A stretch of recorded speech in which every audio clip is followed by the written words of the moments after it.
ऐतिहासिक शुद्धि यज्ञ का गवाह बना है। 125 करोड़ देशवासियों के धैर्य और संकल्प शक्ति से ये जो शुद्धि यज्ञ चला, आने वाले अनेक वर्षों तक यह देश की दिशा निर्धारित करने में अहम भूमिका निभाएगा। ईश्वर दत्त मानव स्वभाव अच्छाइयों से भरा रहता है, लेकिन समय के साथ आई विकृतियां, बुराइयों के जंजाल में वो घुटन महसूस करने लगता है। भीतर की अच्छाइयों के कारण विकृतियां और बुराइयों की घुटन से बाहर निकलने के लिए वो छटपटाता रहता है। हमारे राष्ट्र जीवन और समाज जीवन में भ्रष्टाचार, काला धन, जाली नोटों के जाल ने ईमानदार को भी घुटने टेकने के लिए मजबूर कर दिया था। उसका मन स्वीकार नहीं करता था, लेकिन उसे परिस्थितियों को सहना पड़ता था, मजबूरन स्वीकार करना पड़ता था। दिवाली के बाद की घटनाओं से यह सिद्ध हो चुका है कि करोड़ों देशवासी ऐसी घुटन से मुक्ति के अवसर की तलाश कर रहे थे। हमने कई बार अनुभव किया है, चाहे सन 62 की लड़ाई हो, 65 की लड़ाई हो, 71 की लड़ाई हो, करगिल का युद्ध हो, भारत के कोटि कोटि नागरिकों की संगठित शक्तियों और अप्रतिम देशभक्ति के हमने दर्शन किए हैं। कभी ना कभी बुद्धिजीवी वर्ग इस बात की चर्चा जरूर करेगा कि बाह्य शक्तियों के सामने तो देशवासियों का संकल्प सहज बात है, लेकिन जब देश के कोटि कोटि नागरिक अपने ही भीतर घर कर गई बीमारियों के खिलाफ, बुराइयों के खिलाफ, विकृतियों के खिलाफ लड़ाई लड़ने के लिए मैदान में उतरते हैं, तो वो घटना हर किसी को नए सिरे से सोचने के लिए प्रेरित करती है। दिवाली के बाद लगातार देशवासी दृढ़ संकल्प के साथ, अप्रतिम धैर्य के साथ, त्याग की पराकाष्ठा करते हुए, कष्ट झेलते हुए बुराइयों को पराजित करने के लिए लड़ाई लड़ रहे हैं। जब हम कहते हैं कि कुछ बात है कि हस्ती मिटती नहीं हमारी, कुछ बात है कि हस्ती मिटती नहीं हमारी, इस बात को देशवासियों ने जी करके दिखाया है। कभी लगता था सामाजिक जीवन की बुराइयां, विकृतियां जाने अनजाने में, इच्छा अनिच्छा से हमारी जिंदगी का हिस्सा बन गए हैं। लेकिन 8 नवंबर के बाद की घटनाएं हमें पुनर्विचार करने के लिए मजबूर करती है। 125 करोड़ देशवासियों ने तकलीफें झेलकर, कष्ट उठाकर ये सिद्ध कर दिया है कि हर हिंदुस्तानी के लिए सच्चाई और अच्छाई कितनी अहमियत रखती है। काल के कपाल पर यह अंकित हो चुका है कि जनशक्ति का सामर्थ्य क्या होता है, उत्तम अनुशासन किसे कहते हैं। अपप्रचार की आंधी में सत्य को पहचानने की विवेक बुद्धि किसे कहते हैं? सामर्थ्यवान बेबाक बेईमान के सामने ईमानदारी का संकल्प कैसे विजय पाता है? गरीबी से बाहर निकलने को आतुर जिंदगी भव्य भारत के निर्माण के लिए क्या कुछ नहीं कर सकती? देशवासियों ने जो कष्ट झेला है वो भारत के उज्जवल भविष्य के लिए नागरिकों के त्याग की मिसाल है। 125 करोड़ देशवासियों ने संकल्पबद्ध होकर अपने पुरुषार्थ से, अपने परिश्रम से, अपने पसीने से उज्जवल भविष्य की आधारशिला रखी है। आमतौर पर जब अच्छाई के लिए आंदोलन होते हैं तो सरकार और जनता आमने सामने होती है। यह इतिहास की ऐसी मिसाल है जिसमें सच्चाई और अच्छाई के लिए सरकार और जनता दोनों मिलकर कंधे से कंधा मिलाकर लड़ाई लड़ रहे हैं। मेरे प्यारे देशवासियों, मैं जानता हूं कि बीते दिनों आपको अपना ही पैसा निकालने के लिए घंटों लाइन में लगना पड़ा, परेशानी उठानी पड़ी। इस दौरान मुझे सैकड़ों हजारों चिट्ठियां भी मिली हैं। हर किसी ने अपने विचार रखे हैं, संकल्प भी दोहराया है, साथ ही साथ अपना दर्द भी मुझसे साझा किया है। इन सब में एक बात मैंने हमेशा अनुभव की, आपने मुझे अपना मानकर के बातें कही हैं। भ्रष्टाचार, कालाधन, जाली नोट के खिलाफ लड़ाई में आप एक कदम भी पीछे नहीं रहना चाहते हैं। आपका ये प्यार आशीर्वाद की तरह है। अब प्रयास यह है कि नववर्ष में हो सके उतना जल्दी बैंकों को सामान्य स्थिति की तरफ ले जाया जाए।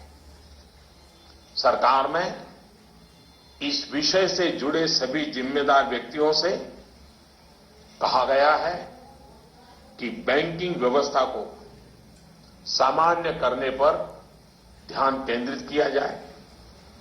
विशेषकर ग्रामीण इलाकों में, दूर दराज वाले इलाकों में प्रोएक्टिव होकर के हर छोटी से छोटी कमी को दूर किया जाए ताकि गांव के नागरिकों की, किसानों की कठिनाइयां खत्म हो। प्यारे भाई और बहनों, हिंदुस्तान ने जो करके दिखाया है ऐसा विश्व में तुलना करने के लिए कोई उदाहरण नहीं है। बीते कुछ वर्षों में 1000 और 500 के नोट सामान्य प्रचलन में कम और पैरेलल इकोनॉमी में ज्यादा चल रहे थे। हमारी समकक्ष जो अर्थव्यवस्था वाले देशों में भी इतना कैश नहीं होता जितना हमारे यहां पहाड़ के पहाड़ हो गए। हमारी अर्थव्यवस्था में बेतहाशा बढ़े हुए नोट महंगाई बढ़ा रहे थे, कालाबाजारी बढ़ा रहे थे, देश के गरीब से उसका अधिकार छीन रहे थे। अर्थव्यवस्था में कैश का अभाव, नकद का अभाव तकलीफदेह है। तो हम ये भी न भूले, कैश का प्रभाव, नगद का प्रभाव और अधिक तकलीफदेह होता है। हमारा ये प्रयास है कि इसका संतुलन बना रहे। एक बात में सभी अर्थशास्त्रियों की सहमति है कि कैश अथवा नगद अगर अर्थव्यवस्था से बाहर होते हैं तो विपत्ति है। वही कैश या नकद अगर अर्थव्यवस्था की मुख्य धारा में हो तो विकास का साधन बनता है। इन दिनों करोड़ों देशवासियों ने जिस धैर्य, अनुशासन और संकल्प शक्ति के दर्शन कराए हैं, अगर आज लाल बहादुर शास्त्री होते, जयप्रकाश नारायण होते, राम मनोहर लोहिया होते, कामराज जी होते, तो अवश्य देशवासियों को भरपूर आशीर्वाद देते। किसी भी देश के लिए ये एक शुभ संकेत है कि उसके नागरिक कानून और नियमों का पालन करते हुए गरीबों की सेवा में, सरकार की सहायता के लिए मुख्य धारा में वापस आना चाहते हैं। इन दिनों इतने अच्छे अच्छे उदाहरण सामने आए हैं जिसका वर्णन करने में हफ्तों बीत जाए।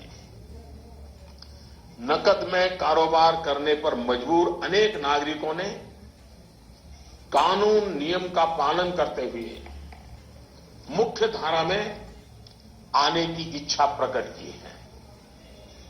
ये अप्रत्याशित है और सरकार इसका स्वागत करती है। मेरे प्यारे देशवासियों, हम कब तक सच्चाइयों से मुंह मोड़ते रहेंगे? मैं आपके सामने एक जानकारी साझा करना चाहता हूं और इसे सुनने के बाद या तो आप हंस पड़ेंगे या फिर आपका गुस्सा फूट पड़ेगा।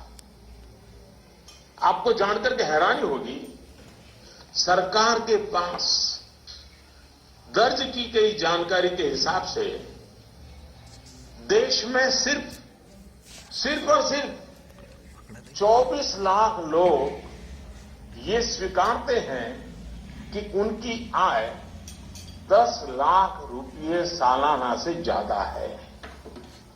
क्या किसी देशवासी के गले ये बात उतरेगी? आप भी अपने आसपास बड़ी बड़ी कोठियां, बड़ी बड़ी गाड़ियां देखते ही होंगे।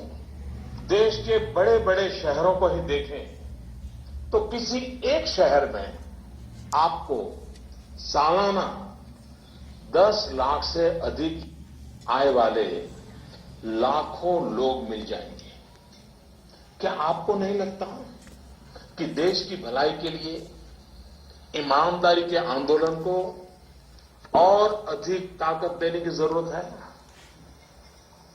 भ्रष्टाचार, काले धन के खिलाफ इस लड़ाई की सफलता के कारण ये चर्चा बहुत स्वाभाविक है कि अब बेईमानों का क्या होगा, बेईमानों पर क्या बीतेगी, बेईमानों को क्या सजा होगी। भाइयों और बहनों, कानून का काम करेगा, पूरी कठोरता से करेगा, लेकिन सरकार के लिए इस बात की भी प्राथमिकता है कि ईमानदारों को मदद कैसे मिले, ईमानदारों को सुरक्षा कैसे मिले, ईमानदारी की जिंदगी बिताने वालों की कठिनाई कैसे कम हो, ईमानदारी अधिक प्रतिष्ठित कैसे हो। ये सरकार सज्जनों की मित्र है और दुर्जनों को सज्जनता के रास्ते पर लौटाने के लिए उपयुक्त वातावरण को तैयार करने के पक्ष में है। वैसे ये भी एक कड़वा सत्य है कि लोगों को सरकार की व्यवस्थाओं, कुछ सरकारी अफसरों और लाल फीताशाही से जुड़े कटु अनुभव होते रहते हैं। इस कटु सत्य को नकारा नहीं जा सकता।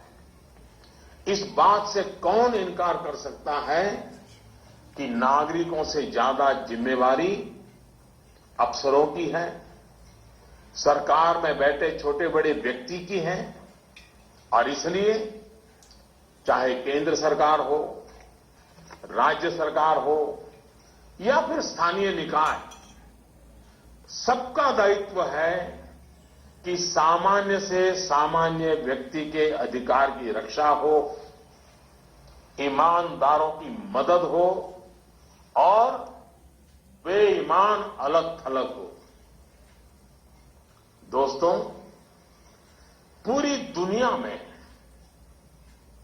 एक सर्वसामान्य तथ्य है कि आतंकवाद, नक्सलवाद, जाली नोटों का कारोबार, ड्रग के धंधे से जुड़े लोग, मानव तस्करी से जुड़े लोग, हथियारों के कारोबार में लगे लोग, ये सब लोग काले धन पर ही निर्भर रहते हैं।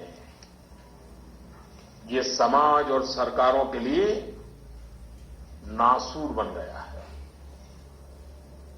इस एक निर्णय ने इन सब पर गहरी चोट पहुंचाई है। आज काफी संख्या में नौजवान हिंसा का रास्ता छोड़ मुख्य धारा में लौट रहे हैं। अगर हम जागरूक रहें तो अपने बच्चों को हिंसा और अत्याचार के उन रास्तों पर वापस लौटने से बचा पाएंगे। इस अभियान की सफलता इस बात में भी है कि अर्थव्यवस्था की मुख्य धारा से बाहर जो धन था वो बैंकों के माध्यम से अर्थव्यवस्था की मुख्य धारा में वापस आ गया है। पिछले कुछ दिनों की घटनाओं से ये सिद्ध हो चुका है कि चालाकी के रास्ते खोजने वाले बेईमान लोगों के लिए आगे के रास्ते बंद हो चुके हैं।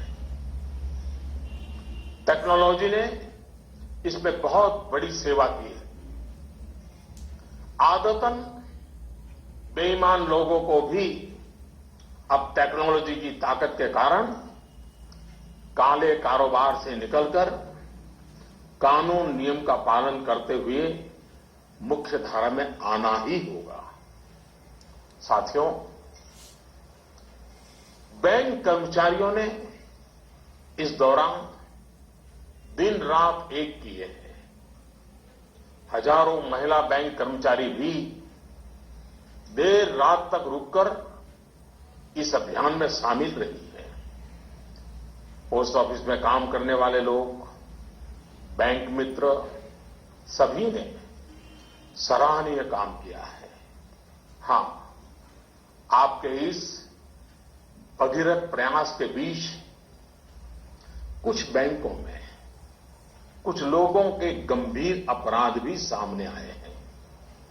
कहीं कहीं सरकारी कर्मचारियों ने भी गंभीर अपराध किए हैं और आदतन फायदा उठाने का निर्लज्ज प्रयास भी हुआ है। इन्हें बख्शा नहीं जाएगा। भाइयों बहनों, देश के बैंकिंग सिस्टम के लिए एक स्वर्णिम अवसर है। इस ऐतिहासिक अवसर पर मैं देश के सभी बैंकों से आग्रहपूर्वक एक बात कहना चाहता हूं।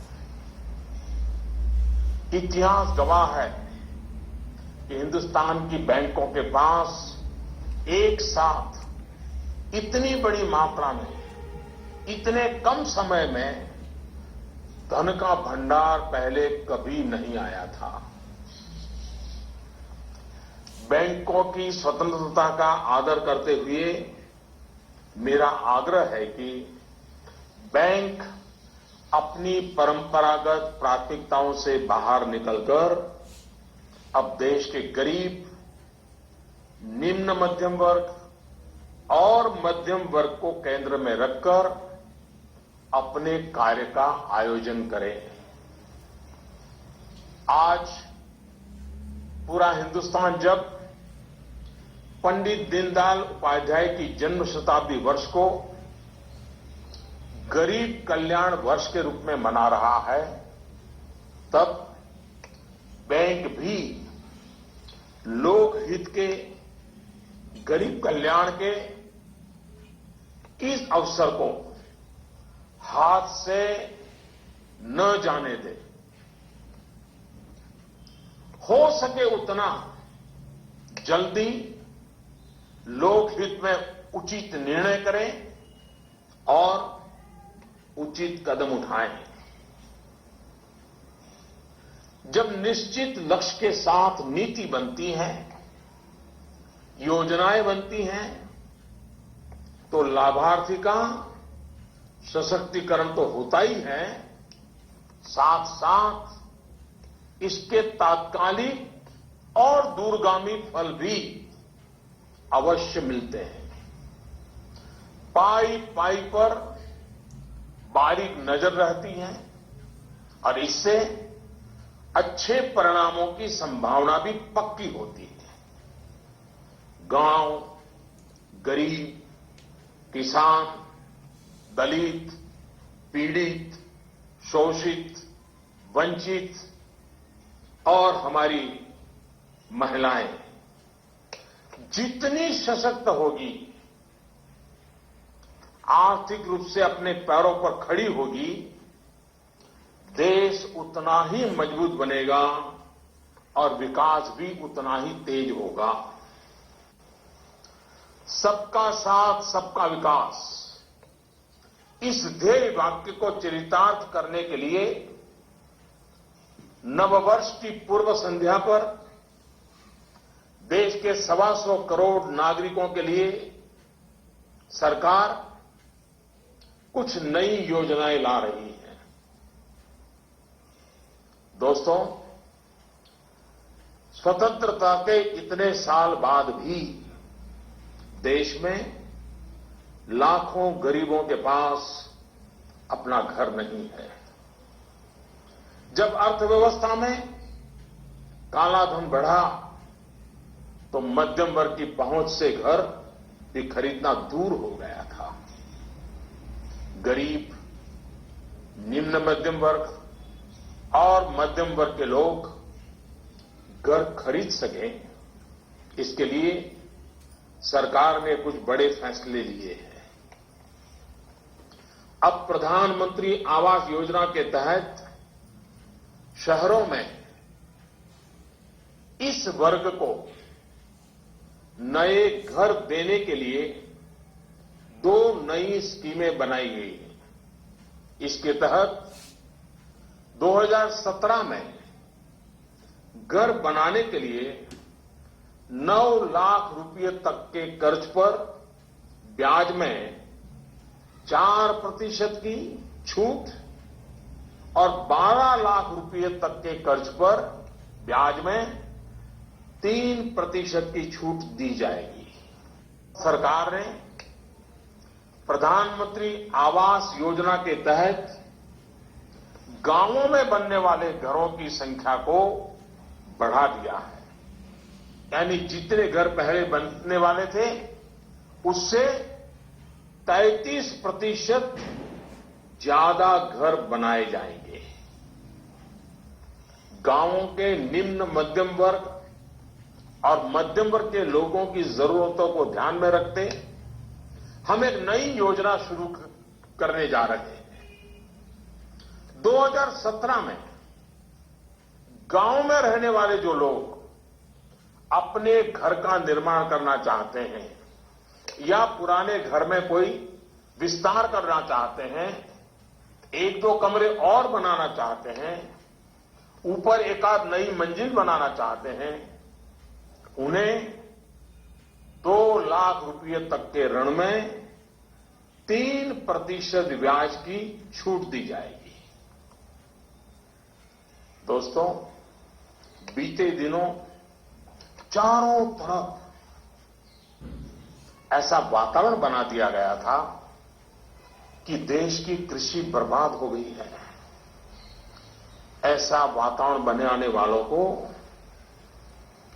मेरे देश के किसानों ने करारा जवाब दिया है। पिछले वर्ष की तुलना में इस वर्ष रबी की बुआई में 6% ज्यादा वृद्धि हुई है। फर्टिलाइजर भी 9% ज्यादा उठाया गया है। सरकार ने इस बात का लगातार ध्यान रखा कि किसानों को बीज की दिक्कत ना हो, खाद की किल्लत ना हो, कर्ज लेने में परेशानी ना आए। अब किसान भाइयों के हित में कुछ और अहम निर्णय भी लिए गए हैं। डिस्ट्रिक्ट कोऑपरेटिव सेंट्रल बैंक और प्राइमरी सोसाइटी से जिन किसानों ने खरीफ और रबी की बुआई के लिए कर्ज लिया था, उस कर्ज के 60 दिन का ब्याज सरकार वहन करेगी और किसानों के खातों में ट्रांसफर करेगी। कोऑपरेटिव बैंक और सोसाइटी से किसानों को और ज्यादा कर्ज मिल सके, इसके लिए उपाय किए गए हैं। नाबार्ड ने पिछले महीने 21,000 करोड़ रुपए की व्यवस्था की थी। अब सरकार इसे लगभग 2 गुना करते हुए इसमें 20,000 करोड़ रुपए और जोड़ रही है। इस रकम को नाबार्ड, कोऑपरेटिव बैंक और सोसाइटीज को कम ब्याज पर देगा और इससे नाबार्ड को जो आर्थिक नुकसान होगा उसे भी सरकार वहन करेगी। सरकार ने यह भी तय किया है कि अगले 3 महीने में 3 करोड़ किसान क्रेडिट कार्डों को रुपे कार्ड में बदला जाएगा। किसान क्रेडिट कार्ड में एक कमी यह थी कि पैसे निकालने के लिए बैंक जाना पड़ता था। अब जब किसान क्रेडिट कार्ड को रुपे कार्ड में बदल दिया जाएगा तो किसान कहीं पर भी अपने कार्ड से खरीद बिक्री कर पाएगा। भाइयों और बहनों, जिस प्रकार देश की अर्थव्यवस्था में कृषि का महत्व है, उसी प्रकार विकास और रोजगार के लिए लघु और मध्यम उद्योग, जिसे एमएसएमई भी कहते हैं, इसका भी महत्वपूर्ण योगदान है। इस बात को ध्यान में रखते हुए सरकार ने इस क्षेत्र के लिए कुछ निर्णय लिए हैं जो रोजगार बढ़ाने में सहायक होंगे। सरकार ने तय किया है कि छोटे कारोबारियों के लिए क्रेडिट गारंटी 1 करोड़ रुपए से बढ़ाकर 2 करोड़ रुपया करेगी।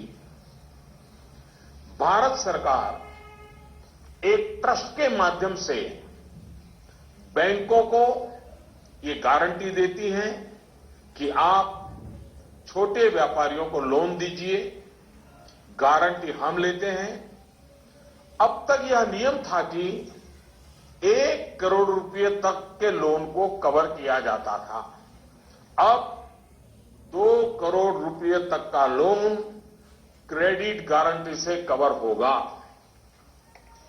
एनबीएफसी यानी कि नॉन बैंकिंग फाइनेंशियल कंपनी से दिया गया लोन भी इसमें कवर होगा। सरकार के इस फैसले से छोटे दुकानदार, छोटे उद्योगों को ज्यादा कर्ज मिलेगा। गारंटी का खर्च केंद्र सरकार द्वारा वहन करने के कारण इन पर ब्याज दर भी कम होगी। सरकार ने बैंकों को ये भी कहा है कि छोटे उद्योगों के लिए कैश क्रेडिट लिमिट को 20% से बढ़ाकर 25% करें। इसके अलावा डिजिटल माध्यम से हुए ट्रांजैक्शन पर वर्किंग कैपिटल लोन 20% से बढ़ाकर 30% तक करने को कहा गया है। नवंबर में इस सेक्टर से जुड़े बहुत से लोगों ने कैश डिपॉजिट किया है। बैंकों को कहा गया है कि वर्किंग कैपिटल तय करते वक्त इस बात का भी संज्ञान लिया जाए। कुछ दिन पहले ही सरकार ने छोटे कारोबारियों को टैक्स में बहुत बड़ी राहत देने का भी निश्चय किया था। जो कारोबारी साल में 2 करोड़ रुपए तक का व्यापार करते हैं, उनके टैक्स की गणना 8% आय को मानकर की जाती थी। अब ऐसे व्यापारी के डिजिटल लेन देन पर टैक्स की गणना 6% आय मानकर के की जाएगी। इस तरह उनका टैक्स काफी कम हो जाएगा। दोस्तों, मुद्रा योजना की सफलता निश्चित तौर पर बहुत ही उत्साहवर्धक रही है। पिछले साल करीब 3.5 करोड़ लोगों ने इसका फायदा उठाया है। दलित, आदिवासी, पिछड़ों एवं महिलाओं को प्राथमिकता देते हुए सरकार का इसे अब डबल करने का इरादा है। मैं माताओं बहनों से भी एक बात करना चाहता हूं। गर्भवती महिलाओं के लिए भी एक देशव्यापी योजना की शुरुआत की जा रही है। अब देश के सभी 650 से ज्यादा जिलों में सरकार गर्भवती महिलाओं को अस्पताल में पंजीकरण और डिलीवरी, टीकाकरण और पौष्टिक आहार के लिए 6,000 रुपये की आर्थिक मदद करेगी। ये राशि गर्भवती महिलाओं के अकाउंट में ट्रांसफर की जाएगी, सीधी उनके खाते में जमा कर दी जाएगी। देश में माता मृत्यु दर को कम करने में इस योजना से बड़ी सहायता मिलेगी। वर्तमान में ये योजना सिर्फ 4,000 रुपये की आर्थिक मदद और पायलट प्रोजेक्ट के रूप में सिर्फ 53 जिलों में चलाई जा रही है। भारत में सीनियर सिटीजन्स, वरिष्ठ नागरिकों की संख्या भी बहुत है।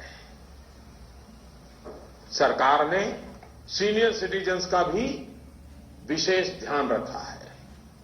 सरकार वरिष्ठ नागरिकों के लिए भी एक स्कीम शुरू करने जा रही है।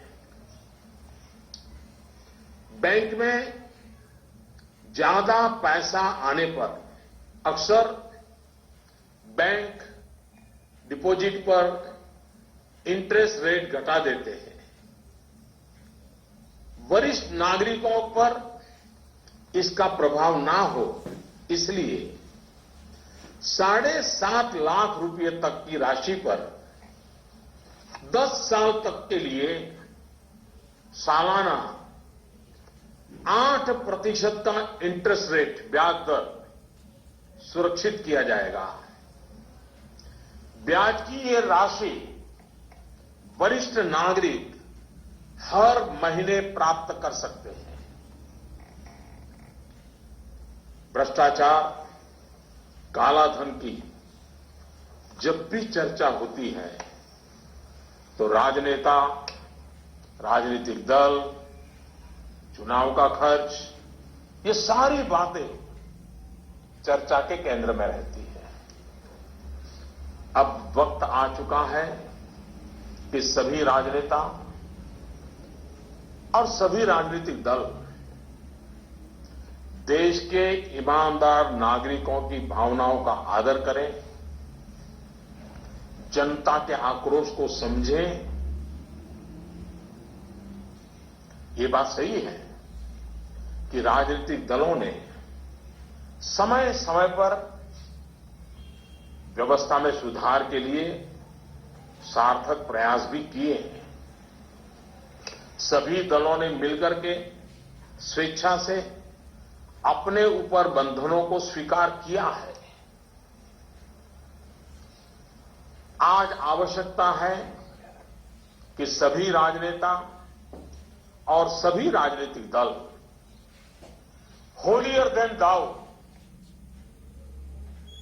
इससे अलग हट करके, मिल बैठ करके पारदर्शिता को प्राथमिकता देते हुए भ्रष्टाचार और काले धन से राजनीतिक दलों को मुक्त कराने की दिशा में सही कदम उठाएं। हमारे देश में सामान्य नागरिक से लेकर के राष्ट्रपति जी तक सभी ने लोकसभा, विधानसभा का चुनाव साथ साथ कराए जाने के बारे में कभी न कभी कहा है। आए दिन चल रहे चुनावी चक्र, उससे उत्पन्न आर्थिक बोझ तथा प्रशासन व्यवस्था पर बने बोझ से मुक्ति पाने की बात का समर्थन किया है। अब समय आ गया है कि इस पर बहस हो, सार्थक बहस हो और रास्ता खोजा जाए। हमारे देश में हर सकारात्मक परिवर्तन के लिए हमेशा स्थान रहा है। अब डिजिटल लेन देन, ऑनलाइन पेमेंट या ई पेमेंट को लेकर के समाज में काफी सकारात्मक परिवर्तन देखा जा रहा है। ज्यादा से ज्यादा लोग इससे जुड़ रहे हैं। कल ही सरकार ने बाबा साहेब भीमराव आंबेडकर के नाम पर डिजिटल ट्रांजैक्शन के लिए पूरी तरह एक स्वदेशी प्लेटफॉर्म भीम लॉन्च किया है। भीम यानी भारत इंटरफेस फॉर मनी। मैं देश के युवाओं से, व्यापारी वर्ग से, किसानों से आग्रह करता हूं कि भीम से ज्यादा जुड़े।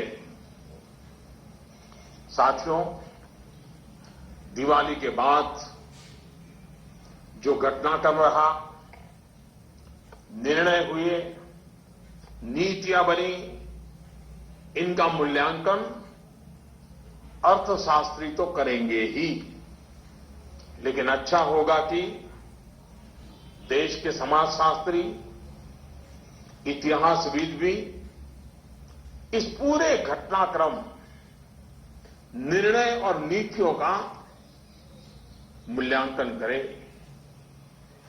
एक राष्ट्र के रूप में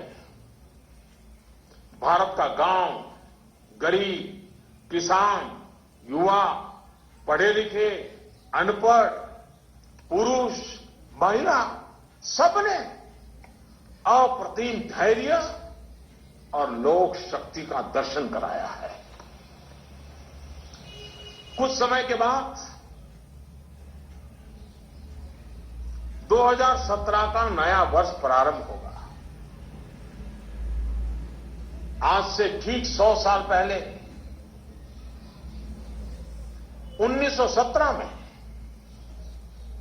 महात्मा गांधी के नेतृत्व में चंपारण में पहली बार सत्याग्रह का आंदोलन आरंभ हुआ था। इन दिनों हमने देखा कि 100 वर्ष के बाद भी हमारे देश में सच्चाई और अच्छाई के प्रति